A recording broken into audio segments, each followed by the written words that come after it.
pass to Leitner. Puts it up. You're listening to the Culture State Podcast. Get ready.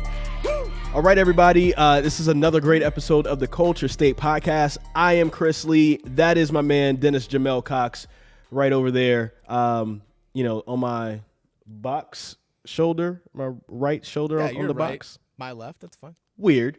It's weird for me because it looks weird the other way. Anyway, thank you guys for listening. We have a very special guest on. If you're an NC State basketball fan, you definitely remember this guy. If you're a Carolina and Duke fan, you remember this guy because he was making threes. Ralston Turner is going to be joining us for sure. And before we get there, though, we're in a few weeks into the college football season so far, and I kind of like it so far. Yeah. It's been a pretty good season, even though we're technically in week 2, but we've had 3 weeks of college football as we're recording this.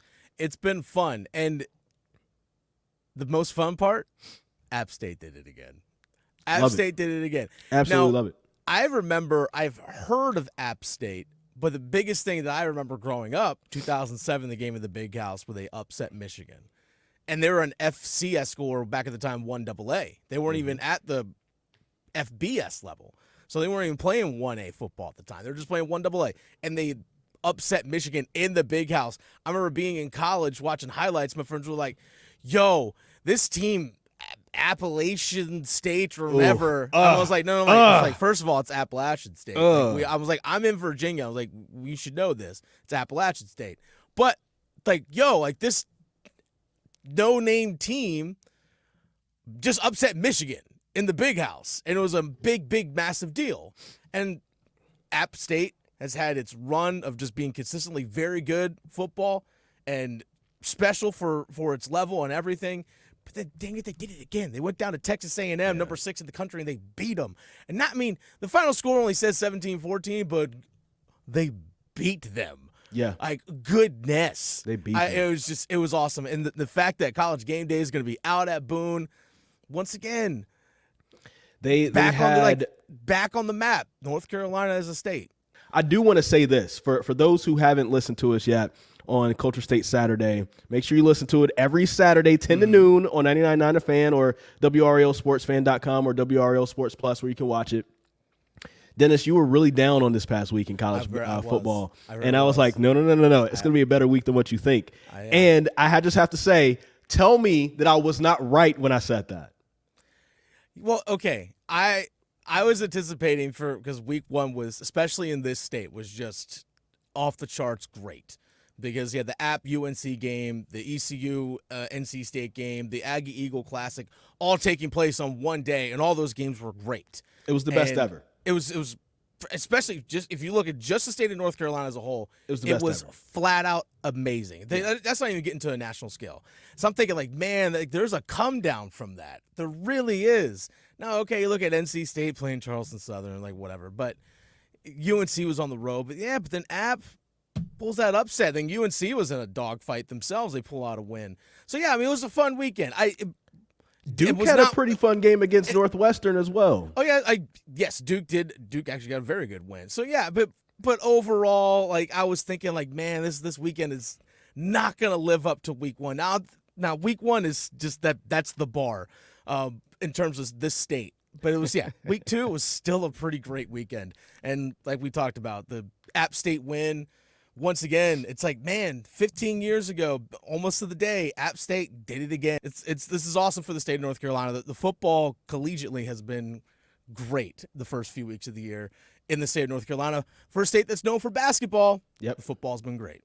Speaking of being known for basketball, something that was good for the state of North Carolina when Ralston Turner decided to transfer to NC State from LSU. Yeah. We're talking to him about that, his journey, and why he sticks around Raleigh up next on the Culture State Podcast. Did you ever talk to Cam Hayes about LSU, being that you went from LSU to NC State and he's going from NC State to LSU? Did you guys ever have a conversation about that? No, man. It's funny that you asked that. No, I never talked to Cam Hayes ever about NC or LSU. That was solely him. That was the choice that he made. But I will say this. When I saw that he was going to LSU, I thought, man, how funny is this? NC State to LSU. When in the past it was LSU to NC State. But one of the things that I know he's going to love being down there is the food. I can tell you this. There was never a hard time finding some good food down there. So, Cam, I hope you enjoy the food down there as much as I did. So what were those adjustments for you coming up to Raleigh from LSU then? The weather. Louisiana was hot a lot and often.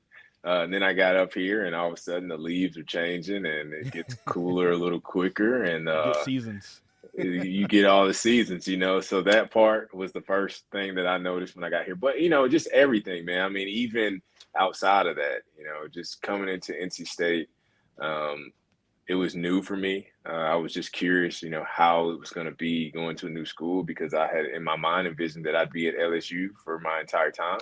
But once I got there, to me, the biggest adjustment wasn't school. It wasn't, the weather. It was basketball. ACC basketball and SEC basketball, the style of plays were different. I was coming from a place where, we were a little more grinded out in the half court, and now I'm playing at NC State, and we're getting up and down more.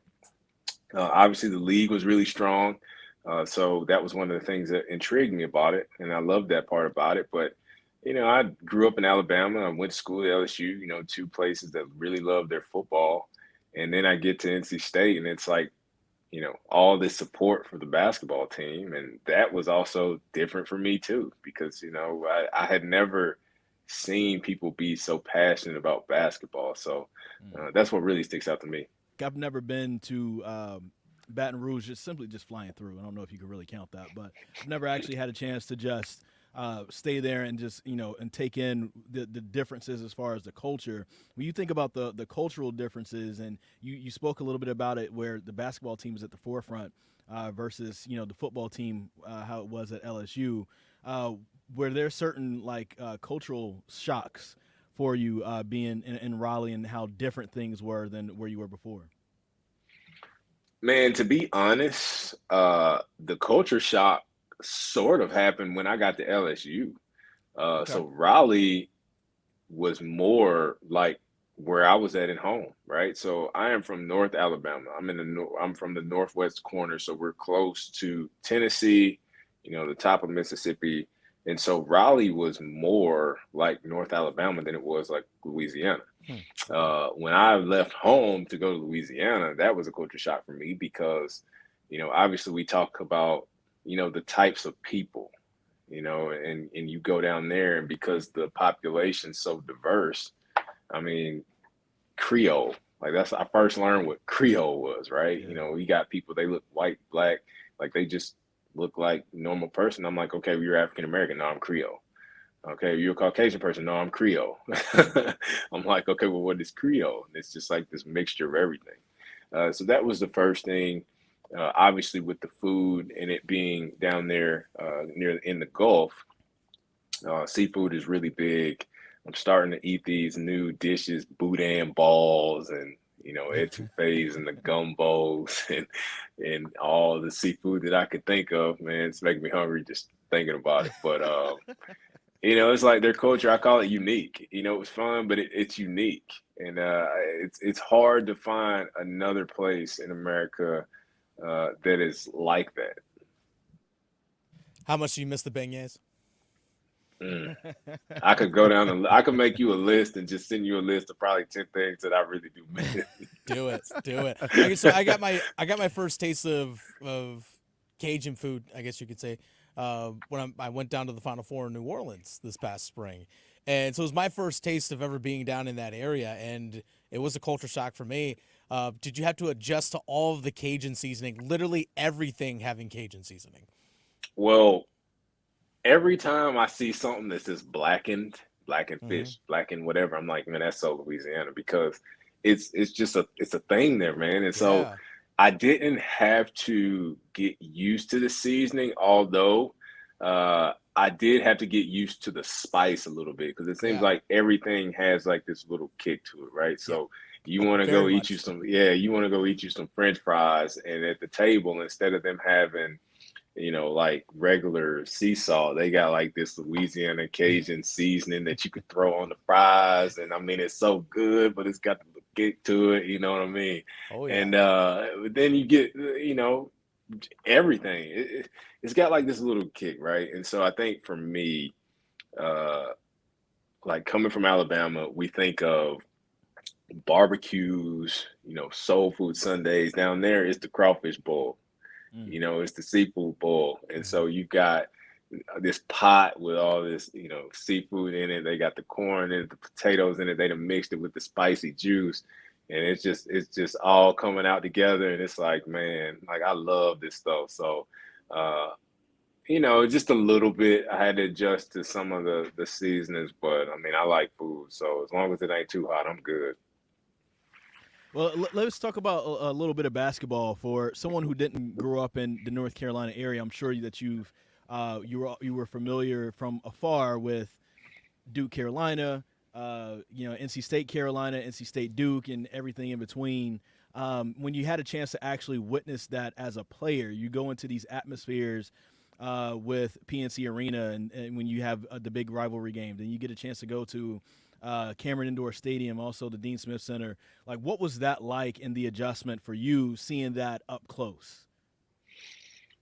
So a little bit I had to catch myself at times. Just,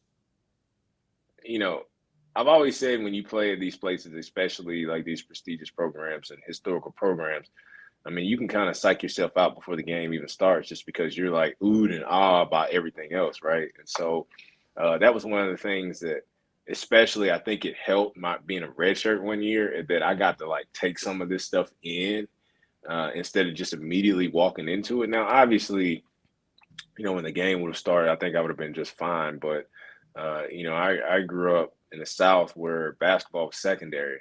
And, I'm a basketball guy. So I'm watching these schools on TV. I'm watching, Coach K. I'm watching Roy. I'm watching, NC State. I'm watching Virginia. Like I watched all this stuff. I remember watching NC State and seeing Julius Hodge. And I remember, I think it was 08, 09, 2010. One of them when Chandler Parsons hit the half court shot or the 3/4 court shot. So like I was very familiar. It's just actually stepping into it, coming from where I came from. It's like, this is what it's all about. The atmosphere is on point. It's fun. It's loud. They're engaged. I mean, this is what you play basketball for. I've always believed experience is everything. And when you have people that are willing to come out and support you and be passionate about it, I mean, that's why you play, Absolutely. Outside of PNC, what was the most favorite place you played, ACC-wise? Oh, so I think Louisville had the nicest arena. Okay. Like, the arena was on point. The music was on point. I really liked playing at Louisville. And then second, it was probably I like Notre Dame. I don't know what it was about the building, but it just seemed like every time I tried to shoot the ball, it just always felt like it was going in. Something about I don't know. But I just really like those defense two. There as well. Hey man, Mike Brady was getting those guys to lock up, but Okay. I just think it was a depth perception thing. I don't know. It's hard to explain, but I can definitely tell you the places that I hated playing. So. Oh, okay. We got to hear that then. Oh, yeah. Go on. Yeah. Go So on. I did, number one, hated playing at Syracuse. I just feel like there's no reason to ever be playing basketball in the dome. Yeah. Although they had a good team, the crowd was good. I've never liked playing in domes. And then the other one was, it was just on the tip of my tongue. Oh yeah, I did not like playing at Clemson. Did not like playing at Clemson. Interesting. And the reason I didn't like playing at Clemson was because at the time in the old Little John Coliseum, man, our locker room was like 2 miles away from the floor. And so we would be upstairs and we would have to all get on this elevator. We had to go downstairs and then we have to have like this 100-yard walk just to get through the tunnel, just to get on the court, right? And so wow. I don't know. It was just, I used to be saying like, man, I'm tired already. Like just getting to the court. So there's your warm up. Just that's walking fine. that way. All right, ready to go, guys. So, Wonder if it was designed with that in mind. Like, okay, we're gonna take their will before they can even get to the court.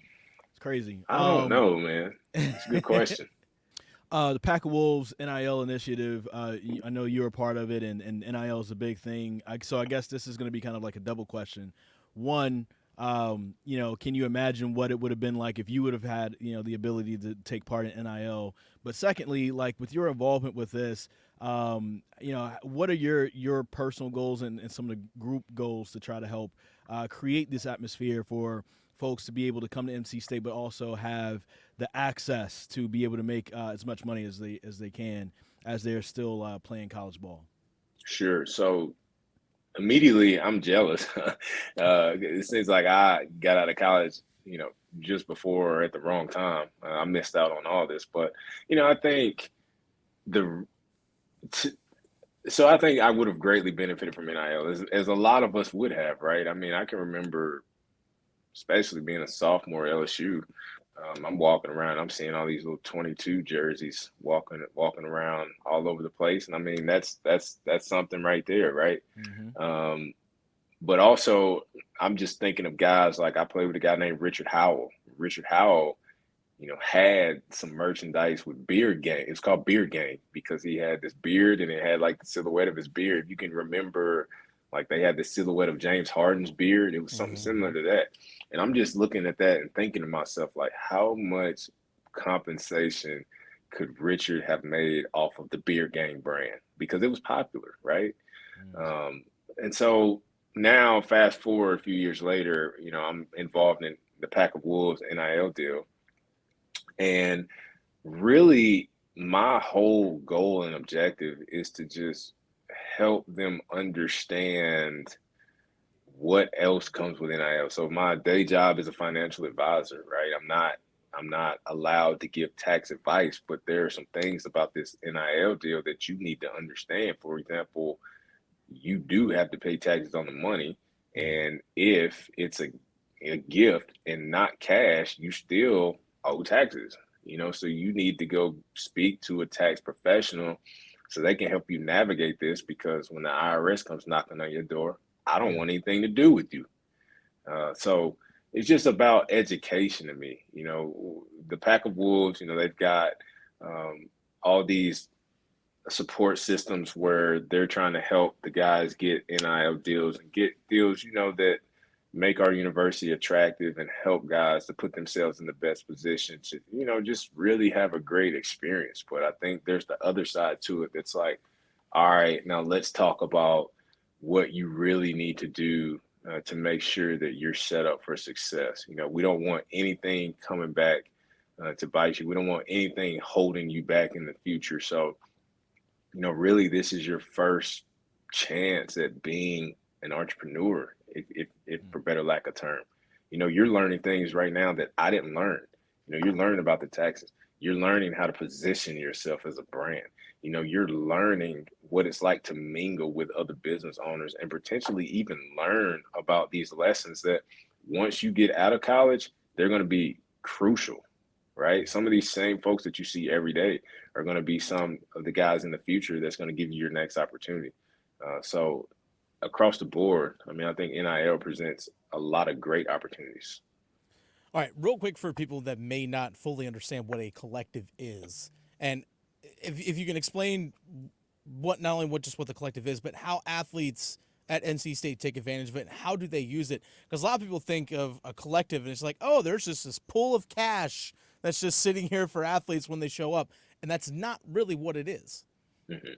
So, great question. So a collective is basically a third party. Mm-hmm. So we're a third party, and we're not associated with the university. So a collective's job is it's twofold, right? So one way is to gain money or attract money for the athletes to be compensated for some kind of work, right? So it's not like as a donor, you give money and then you just pick an athlete and say, okay, like, do nothing, but we're just going to hand you money. No, like there are some services that need to be rendered and agreed upon for you to get that pool of money, but we're also still raising money so we have the ability to be able to compensate these guys for the work they do.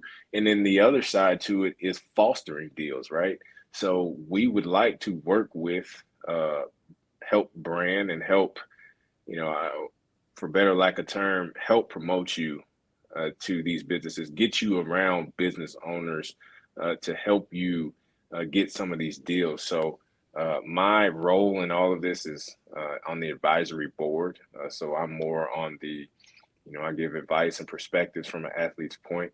But the other wing to the collective is to try to set guys up for success. And so it's not just, hey, give some money here and we just dump cash on their laps. It's like, there are services rendered. There are contracts that have to be signed. If you come here and, for example, you sign these cards, you will be compensated for that. Or you come on a podcast and you talk for 30 minutes, like then that is the service rendered and you can be compensated for that.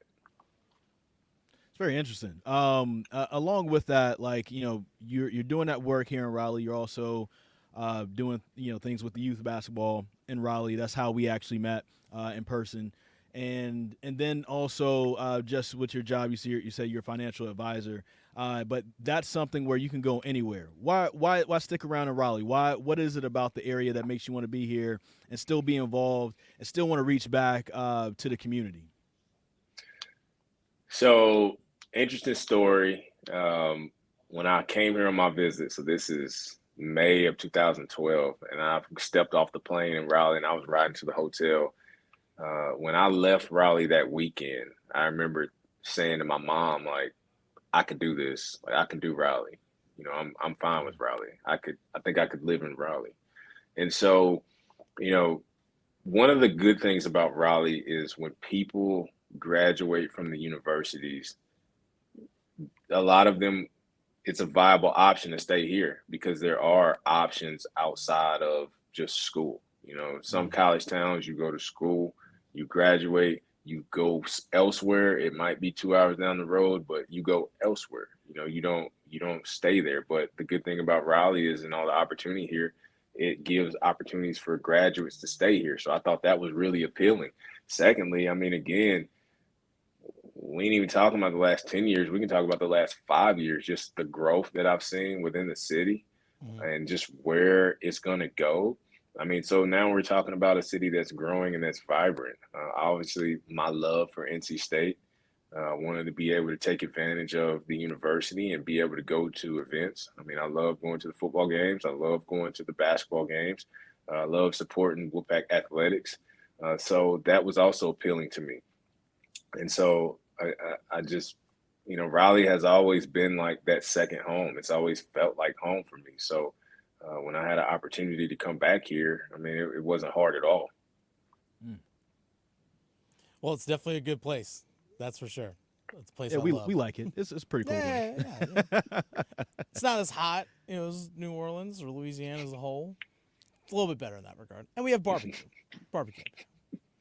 No, Chris Is this the part where you start talking about the food here, Dennis? Well, yeah, the food here is amazing. We talked a little bit about the food down there and the food here. Yeah, the food's amazing up here. Okay, all right. It's just different. It's just different. That's all it is. I just didn't know if you wanted to go in on it a little bit more. I know food is definitely a popular topic with them for sure. What? Well, on that note, guys, when I got here to North Carolina, I learned about Eastern and Western North Carolina barbecue. there So we go. that is This something is that I what I was learned waiting once on. I got there. So what side are you guys? Because I'm going to just throw it out there. I am a Western barbecue. I like the tomato base and all that. I'm not really on the vinegar train, but I've had it before. It's not terrible, but I'm a Western kind of guy. Okay. Western I and don't care. Lexington style is what, yeah. For people out there who may not know, Western also referred to as Lexington style. Chris is vegan, so he doesn't really dabble into that. I would say, I don't know, I may lean a little bit more towards Eastern style pulled pork. But yeah, I'm good with either. But that's one thing. People say Carolina barbecue, and they're like, Yeah, it's what two different kind? ones. What kind? As long as it's not that South Carolina crap, I'm good. I will say though that there is vegan styles of that, but as far as like the way to put it together, I don't really. It doesn't matter. It doesn't matter to me. It's like whatever. So, but I just like the fact that there are the different options though, for sure. So Yeah. That's what we present in North Carolina. Options. As long as it's That's not right. There's South, always like an opposite side, and Exactly. of course, Ralston, you've seen that when it comes down to red and light blue. So Yeah. I'm sure. Yeah. Just really quick, but before we leave, what is your take on the NC State Carolina rivalry and kind of how serious that was? Was it more serious than what you anticipated when you got here? Yes. Yes. People always ask me about it, and I'd always said that, it's really more so for the fans. The fans are what make that rivalry because, they say we're not a rivalry, but they go crazy about everything that we do. And we say y'all are a rivalry, but, it's because that y'all think y'all are better than everyone else. And, when we play each other, it's always going to be some intensity around the game, right? And so when I got here, I'm from Alabama, so I'm thinking Alabama-Auburn, I know what intensity is like, but I had never experienced that from a basketball standpoint. And so then I get here, and I remember the first time when we were redshirt, we played them in Raleigh. Game day was there, and the atmosphere was insane. And I was like, really? So this is what this rivalry is about? Hands down, one of the best atmospheres I've ever been in my life. And so I learned quickly, people joke about people in Alabama and we always greet each other with Roll Tide. I was literally thinking about being here. Well, what's the equivalent? And I said, okay, anytime you meet someone, especially, in my experiences, I've met someone and they'd be like, hey, I want to introduce you to XYZ. He's a Carolina guy. And I was like, well, why is it important for you to tell me he's a Carolina guy? Or they'll say, hey, this is such and such. He's a state grad. Why is it important that you added that I was a state grad in that sentence? But, it has to be known. So there it is. Yeah, I think it'll be interesting. I think we need to figure out a way to, for us to sit next to you and maybe Kenny Williams or something during a NC State UNC game, and just to see what type of trash talk is happening during then. Thank you so much for joining us. We really appreciate this. Man, absolutely. Thank you guys, man. Enjoyed it. We want to thank Mr. Ralston Turner for joining us here on the Culture State Podcast. It was great to have him and sharing his knowledge. Somebody that, like I said, I met at a community event in Raleigh speaking to kids, and he was there not just in a speaking capacity. He was there in a capacity where he was like one of the counselors. He was there all day with the kids, being that example of, this is what I was as a student athlete. This is what I do now as a financial advisor. I'm going to help you out with the basketball. I'm going to tell you what I went through in my life and different things like that, and how I've also made myself successful in something other than basketball, and showing you that you can also give back at the same time. So congratulations to him for being such a great example for the kids as well. I think it's great when athletes can show, hey, I competed at a very high level in my sport, but I also have the success off the field. It doesn't have to be one or the other. You can have both. Yep. And that's a very important thing. You can't have both.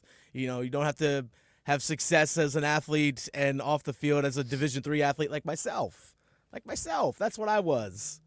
But you're a good example of that, because you've turned your, what you were as a Division III athlete, and now you're surrounded by sports. You host radio and you do play-by-play calls, and it's all around sports now. So you've made your living on sports. At all. Culture State Saturday is a fun time, and if you get a chance to listen every Saturday, 10 to noon, never know where we're going to be next.